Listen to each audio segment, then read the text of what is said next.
Hello बच्चों, let's see the question.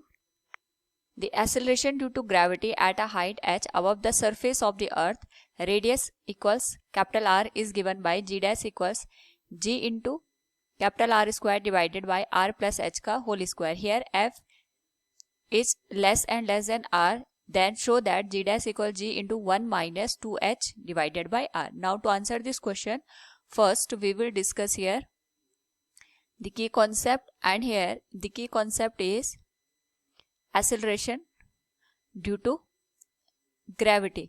और यहाँ पे हमारे पास बहुत सारे फैक्टर होते हैं जो एसिलेशन ड्यू टू ग्रेविटी को इम्पैक्ट करते हैं. यानी हाइट के साथ साथ हमारे पास जो एसिलेशन ड्यू टू ग्रेविटी है उस पर क्या इफेक्ट होता है उसी को हम यहाँ पे डिस्कस करेंगे. नाउ ये हमारे पास यहाँ पे अर्थ है और हम ये मान के चलते हैं इसकी जो रेडियस है ये कैपिटल आर के बराबर हमें दे रखी है. और यहाँ से हम एच हाइट पे जो एसिलेशन ड्यू टू ग्रेविटी है उसकी बात करते हैं, जी डैश के बराबर है और अर्थ की सरफेस पे जी के बराबर है.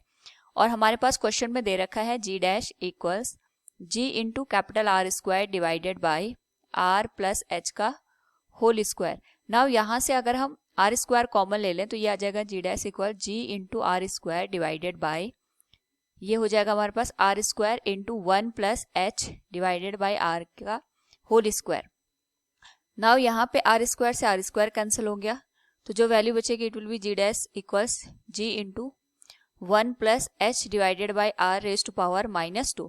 नाउ यहाँ पे we will use binomial theorem और यहाँ पे हम हायर पावर को नेग्लेक्ट कर देंगे क्योंकि जो एच की वैल्यू है that is less and less than r. And we know that binomial theorem में अगर हम यूज करें 1 plus x raise to power n को हम यहाँ पे लिखते हैं 1 प्लस एन एक्स, और हायर पावर भी यहाँ पे यूज होती है लेकिन हम हायर पावर को नेग्लेक्ट कर रहे हैं.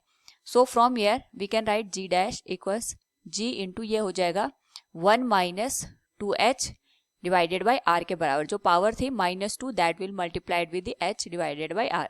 सो this will be the final answer. So from the given question we have calculated g dash equal g into 1 minus 2h divided by r. Hope all you understood it. Thank you and best of luck.